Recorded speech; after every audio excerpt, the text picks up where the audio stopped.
Hello बच्चों, कैसे हैं आप लोग। आई होप कि आप लोग अच्छे होंगे और आपकी पढ़ाई भी अच्छी चल रही होगी। तो अभी हम लोग करने वाले हैं क्लास 10th सीबीएसई बोर्ड के द्वारा रिलीज किया गया जो सैंपल पेपर है मैथ्स बेसिक का। इसके क्वेश्चन नंबर 33 को करेंगे। ठीक है, 32 तक मैंने समझा दिया है पिछली वीडियोज में। आप लोग प्लेलिस्ट में जाइए, वहां पर आपको सारी वीडियोज मिल जाएगी। जो 33 नंबर क्वेश्चन है, इसमें देखो क्या कहता है कि if a line is drawn parallel to one side of a triangle to intersect the other two side in a distinct point, the other two side are divided in the same ratio. तो यहां पर हमें ये कहा जा रहा है question के अंदर कि इफ ए लाइन, अगर एक लाइन हम ड्रॉ करते हैं two parallel to one side of a triangle, किसी एक साइड, तीन साइड होते हैं ना, तो किसी एक साइड के पैरेलल अगर हम एक लाइन ड्रॉ करते हैं, ठीक, to intersect the other two sides in distinct point, और वो जो हमने लाइन पैरेलल खींची है, एक लाइन के एक साइड के पैरेलल जो हमने लाइन खींची है, वो लाइन बाकी दो लाइनों को क्या कर रही है, बाकी दो लाइंस को, साइड को डिस्टिंक्ट पॉइंट पर इंटरसेक्ट करती है। तो the other two side are divided in the same ratio, ये हमें प्रूफ करना है। मतलब ये देखो क्वेश्चन में क्या है, आपने थ्योरम प्रूफ किया ना, बस वही थ्योरम में समझो। ये एक आपका ट्रायंगल है, ठीक है। अब इस ट्रायंगल में इस लाइन के, मान लो ये ए बी सी एक ट्रायंगल है, ठीक है। अब इसमें क्या कह रहा है कि इस लाइन के पैरेलल, इस साइड के पैरेलल हमने कोई एक लाइन खींची, ठीक है। अब ये जो लाइन है ना, ये क्या कर रही है, इसको और इसको किसी किसी डिस्टिंक्ट पॉइंट पर ये काट रही है, ठीक है। खास निश्चित पॉइंट पर ये कट रहा है, ठीक है। अब ये कहा जा रहा है कि ये तुमको प्रूफ करना है कि जो ए और मान लो ये डी और ई है, सपोज दैट, तो ए डी और डी बी का रेशियो ए ई और ई सी के रेशियो के बराबर होगा। मतलब ये हुआ कि ए डी बट्टा डी बी बराबर ए ई बट्टा ई सी, आपको प्रूफ करना है। और आपने ट्रायंगल चैप्टर में ये प्रूफ कर लिया है, ठीक है। तो चलिए इसको पहले, सबसे पहले हम लोग लिखते हैं गिवन। सबसे पहला हम लोग को लिखना है गिवन, ठीक है। तो गिवन में आपको क्या दिया हुआ है, यहाँ पर ध्यान से देखिए, जो क्वेश्चन के अंदर आपको दिया जाता है ना, वही चीज हम लोग गिवन डाटा में लिखते हैं। ये मैंने कई बार बताया। और गिवन अगर आप अच्छे से लिखते हो, प्रूफ इसके बाद जो आपको जो करना है वो आप लिखते हो, इसके बाद आपका अगर कंस्ट्रक्शन है तो वो आप लिखते हो, तो आपको आधा एक नंबर उससे ही मिल जाता है। तो इसलिए बच्चों ध्यान से आपको क्या करना है कि गिवन को पहले लिख लेना है, ठीक है। तो आपको क्या दिया हुआ है, एक ट्रायंगल दिया हुआ है, ठीक है, इन विच क्या है, जो आपके पास ये डी है ना, ये पैरेलल है बीसी के, ठीक है। ये चीज आपको दिया हुआ है। अब आपको यहां पे लिखना है टू प्रूव। क्या प्रूफ करना है, तो ए डी बट्टा डी बी बराबर ए ई बट्टा ई सी, ये आपको प्रूफ करना है, ठीक है। तो यहां पर हम लोग क्या करेंगे, कंस्ट्रक्शन करेंगे। कुछ कंस्ट्रक्शन हम लोग करते हैं इसमें। अब यहां पर हम लोग को करना है कंस्ट्रक्शन। तो कंस्ट्रक्शन के लिए हम लोग क्या करते हैं, देखो इसमें हम लोग इसको मिला देंगे, ठीक है, सी और डी को मिला देंगे, ठीक है ना। तो यहां पर लिखेंगे हम लोग ज्वाइन सी डी। इसके बाद हम लोग इसको मिला देंगे, ठीक है। तो यहां लिखेंगे एंड बीई। मैंने सी डी और बी को, या फिर आप इसको लिख सकते हो join C and D, B and E, या फिर join C D and B, हम इसको ज्वाइन कर देंगे, ठीक है। अब इसके बाद आपको क्या करना है, ई से एक परपेंडिकुलर ड्रॉ करना है इसके ऊपर, और डी से भी एक परपेंडिकुलर ड्रॉ करना है इस पर। मतलब ये परपेंडिकुलर है और ये परपेंडिकुलर, तो इसको आप लोग डी एम और ई एन कर दीजिए, ठीक है। तो यहां पे लिखिए and draw D M perpendicular to A C और E N perpendicular to A B, ठीक है। या आप ऐसे भी लिख सकते हो, यहां पर एम रखो, इधर आप एन लिखो, कोई दिक्कत नहीं है। देखो बच्चों, अब इसमें करना क्या है आपको, अब यहां पर आपको करना है कि हमें निकालना है ए डी ई का एरिया, ठीक है। किसका एरिया निकालना है, ए डी ई का एरिया निकालना है। तो यहां पर लिखेंगे प्रूफ, प्रूफ। ठीक है, अब प्रूफ में क्या लिखना है? लिखना है कि एरिया ऑफ ट्रायंगल ADE। ठीक है, एरिया ऑफ ट्रायंगल ADE क्या हो जाएगा? 1/2 बेस अगर हम AD लेते हैं और परपेंडिकुलर उस पे कौन है? EN। तो एक तो ये हो गया आपका। ठीक है, अगेन हम एरिया ऑफ ADE ऐसे भी निकाल सकते हैं, area of triangle ADE is equal to 1/2। अगर हम बेस लेते हैं AE को तो हमारे पास ये आ जाएगा DM। बात समझ में आई? चलिए इसको हम मान लेते हैं इक्वेशन नंबर 2। इसके बाद अब हम लोग लेते हैं area of BDE, triangle BDE क्या हो जाएगा? 1/2 इंटू BD इंटू, देखो ये जो है ना आपका परपेंडिकुलर, उसको लिखेंगे। ये हो गया इक्वेशन नंबर 3। ये क्यों हुआ कि देखो कभी अगर ऐसा आपके पास ट्रायंगल दिया हुआ है, ठीक है, तो इसका जब हम ये बेस लेंगे तो ये हम इसको हाइट मान सकते हैं। ठीक है, इसको आगे बढ़ा देंगे और ये जो डिस्टेंस है ना, इस हाइट को हम इस बेस से मल्टीप्लाई करके और 1/2 से गुना करेंगे तो इस ABC ट्रायंगल का हम एरिया निकाल सकते हैं। तो वही चीज हमने यहाँ पर इस्तेमाल किया है कि BDE का एरिया निकालने के लिए हमने क्या किया? 1/2 BD इंटू EN ले लिया। इसके बाद हम निकालेंगे एरिया ऑफ ट्रायंगल BDE निकाला था ना, अब हम लोग निकालेंगे CED। ये हो जाएगा 1/2 CE इंटू DM। ये हो गया आपका इक्वेशन नंबर 4। ठीक है ना, समझ में आया? चलिए अब इसके बाद आपको करना क्या है कि ADE यानी कि ये जो EN है ना और ये, तो ADE बाई BDE करना है और ADE बाई CED करना है। बात समझ में आई? चलिए तो हम लोग यहां पर लिखते हैं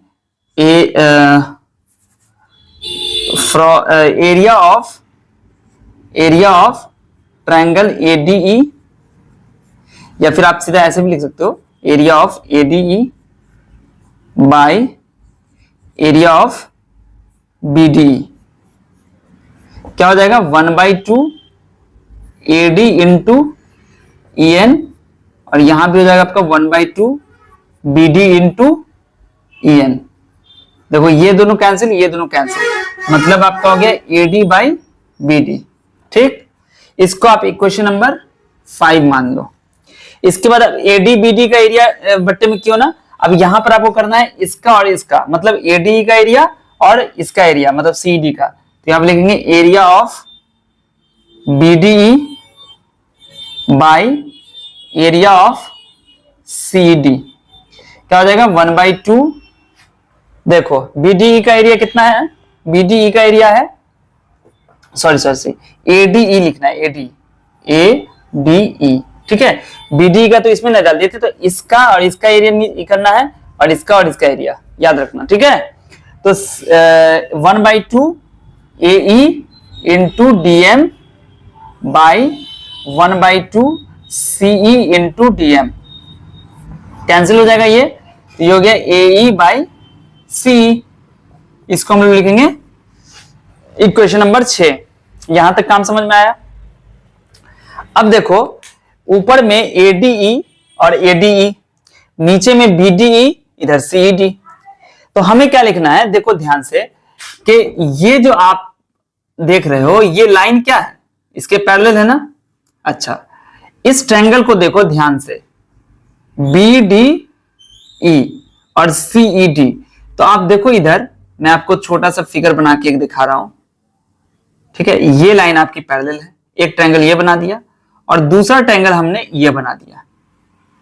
तो क्लास 9th में आपने 9th चैप्टर में पढ़ा होगा, ठीक है, कि अगर कोई दो फिगर हमारा सेम बेस और बिटवीन सेम पैरेलल लाइन अगर बना हुआ है, देन उस दोनों का जो एरिया होगा वो सेम होगा। कहां पे बना हुआ है? सेम बेस और बिटवीन सेम पैरेलल लाइन अगर कोई दो फिगर बना हुआ है तो उसका एरिया सेम होगा। जैसे कि अगर हमारे पास दो ट्रायंगल यहां पे बना हुआ है तो उसका एरिया सेम होगा। दो पैरेललोग्राम अगर होता तो उसका एरिया सेम होता। ठीक है, तो यहां पर इन दोनों का एरिया सेम होगा। तो यहां देखो बीडीई और सीईडी, बीडीई और सीईडी वो भी क्या है, ये एक ही पैरेलल लाइन के बीच में आ रहा है और दोनों का बेस भी सेम है, ठीक है। यानी कि बेस कौन है यहाँ पर, डीई, और पैरेलल लाइन कौन से दो लाइन पैरेलल लाइन के बीच में है, तो डीई और बीसी के बीच में है। तो यहां पर हम ये लाइन लिख देंगे, ठीक है, क्योंकि जगह नहीं है बोर्ड पर इसलिए मैंने यहां पर लिख दिया, आपके स्क्रीन पे शो है ना, आप ये लाइन आप लिख लीजिएगा। लिखने के बाद आपको लिख देना है कि हेंस एरिया ऑफ बीडीई बराबर एरिया ऑफ सीईडी, दोनों बराबर एरिया हो गया ना। हमने अभी ये लाइन लिखने के बाद आपको ये लिख देना है, ठीक है। अब जब ये दोनों बराबर हुआ तो देखो यहां ये दोनों ऊपर में बराबर है, ये और ये बराबर है, इसका मतलब कि हम लिख सकते हैं area of ADE by area of, या नहीं तो आप ऐसे छोड़ दो, आप इसको लिख दो यहां से इक्वेशन नंबर 7 और लिख दो यहां पर फ्रॉम इक्वेशन 5, 6, 7। तीनों इक्वेशन से हमने क्या सीखा कि 5 और 6 जो है, अगर हम ये दो वैल्यू यानी कि इसको अगर हम पुट कर देते हैं यहां, यानी कि बीडीई की वैल्यू जो है हमारी वो बराबर है ना, तो सीडी अगर हम पुट कर देंगे तो एडीई बाई सीडी हो जाएगा, और इधर भी हम सीडी और इधर भी हमारा एडी बाई सीडी, दोनों तो बराबर हो गया। इसका मतलब एडी बट्टा बीडी बराबर एई बट्टा सीई, ये आपका हो गया प्रूफ, ठीक है ना। बात समझ में आ गई। इस तरीके से आपको बनाना है। मैं आपको थोड़ा सा इस चीज को आसान और कर देता हूं कि कभी भी अगर आपको बनाना है गिवन टू प्रूफ और कंस्ट्रक्शन लिखने के बाद आपको इस क्वेश्चन में प्रूफ कैसे करना है। देखो एडीई का एरिया निकालना है, ऊपर वाले ट्रायंगल का एरिया आपको निकालना है। ये जो एडीई है ना, इसका एरिया आपको निकालना है, बट इसमें दो तरीके से निकालना है। एक बार बेस ये लेना है, परपेंडिकुलर ये लेना है, दूसरी बार में बेस ये लेना है, परपेंडिकुलर ये लेना है, ठीक है। इसका एरिया निकाल लेना है, उसका बीडीई का एरिया निकालना है, उसका सीडी का एरिया निकालना है, और फिर आपको एडीई बट्टा बीडीई कर देना है, मतलब जिसका ये ईएन सेम आ रहा है, डीएम सेम आ रहा है, बट्टा कर देना है। और ये लाइन के लिए मैंने जो आपको स्क्रीन पर दिखाया था उसको लिख लेना है, दोनों को बराबर करके, और इस तरीके से प्रूफ कर लेना है, ठीक है। टेंशन की कोई बात नहीं है, ठीक है। तो चलिए अब हम लोग चलते हैं नेक्स्ट क्वेश्चन पे। इसके बाद जो आपका 34 नंबर क्वेश्चन है, इसमें है the perimeter of sector OACB of the circle centred at O and of radius 24 is 73.12। यानी कि पेरीमीटर ऑफ सेक्टर जो एक सर्कल का है, सेक्टर का है, एक सर्कल के एक सेक्टर OACB का पेरीमीटर दिया हुआ है 73.12, लेकिन ये भी कहा जा रहा है कि उस सर्कल का जो रेडियस है वो 24 है, ठीक है। अब आपसे दो क्वेश्चन है, सेंट्रल एंगल AOB निकालना है और area of the minor segment ACB निकालना है, ठीक है। और पाई की वैल्यू और √3 का वैल्यू दिया गया है, ठीक है। तो सबसे पहले तो हम लोग यहाँ पर फिगर बनाते हैं जो आपकी किताब में दिया गया है। तो फिगर आपने बना लिया यहाँ पर।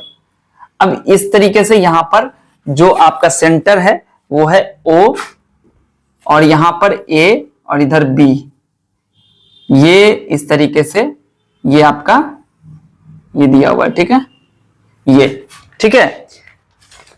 ये हो गया आपका OA और C, आप यहां पर कहीं पे रख दीजिए।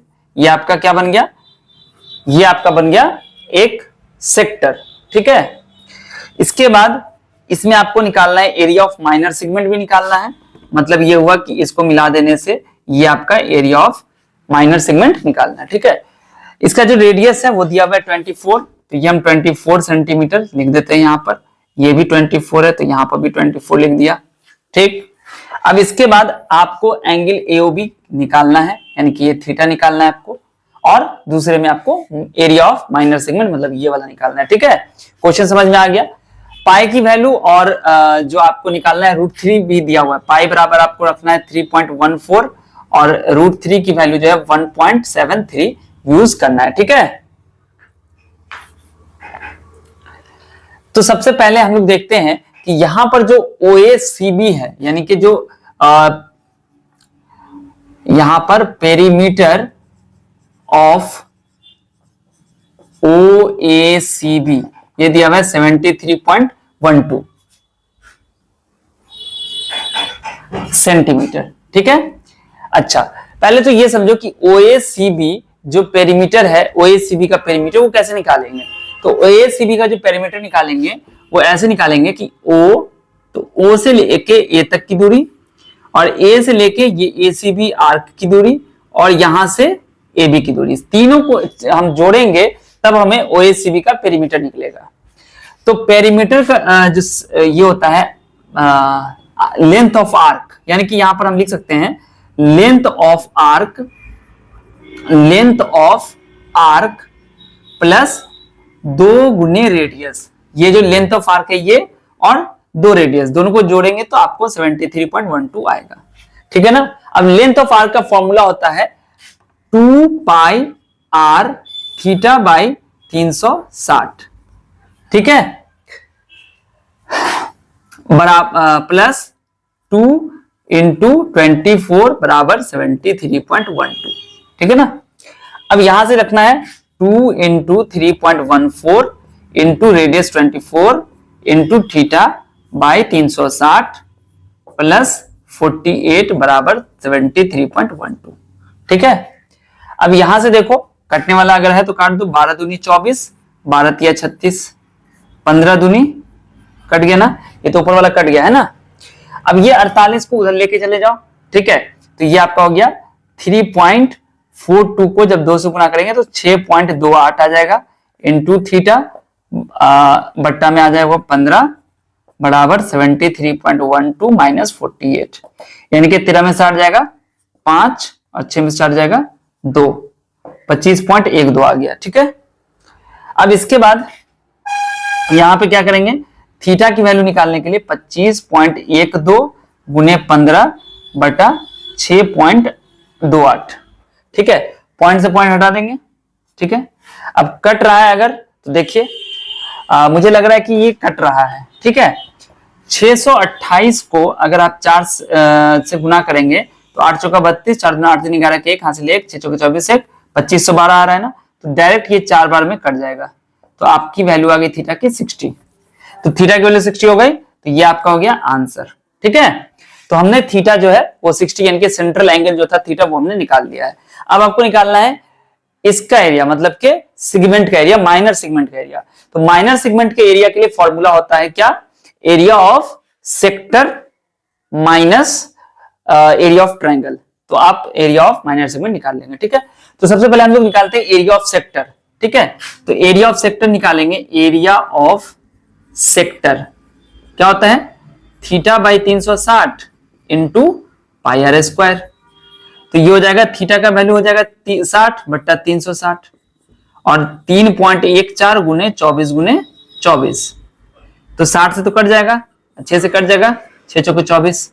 अब इसको गुना कीजिएगा, कितना हो जाएगा, 24 चौका 96 और 96 को 314 से गुना करके देखिए,